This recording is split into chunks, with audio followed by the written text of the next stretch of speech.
po tayo sa bayan po ng Alcala. Meron tayong silipin rito na 1 hektarya mahigit corner lot. Ayan, nandito po tayo sa bandang likod niya. Mga 30 meters frontage po yan. So, nandyan na po yung kuryente natin. Internet. Ayan. So, papakita ko po sa inyo yung haba nung isang yung frontage niya rito. Mga sabihin natin 300 meters po ang haba niyan. Ayan yung kuryente. So, titled property po ito. At complete papers po yan. Direct din po tayo sa seller, mga ma'am sir. Ayan, may tanim po ngayong mga mais. Pero itong lupa na to, wala pang 1 kilometro po ang layo po ng bayan ng Alcala. So, yan, napakaganda po itong gawing residential. So, yung sabi po ng seller ay maging subdivide lot o gawing housing.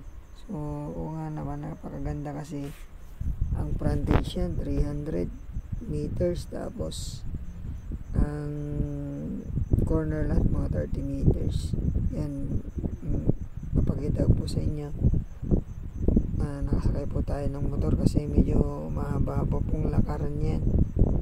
May mga tanim po yan na saging, puno ng kawayan. Yan, yan po talaga pwede natin gamitin sa ating papatay ng bakod yung mga kawayan na yan. So yan po, napakahaba po, kaya ayun, mas mainit pa kaya naglakad na tayo. So yan, may mga kapitbahay po tayo dyan. So sumakay na po tayo ng motor. Ang dami pong kawayan yan, mga mamsol, kaya pwede pong pagkalagaan ng gawing bahay ng lagay hayop, ganun. Pero the best to ng mga nag-subdivide. Maganda po itong gawin talaga, housing, kasi malamit po sa bayan. Isang tumatakbong residential per hectares nila dyan, mga 3,000 per square.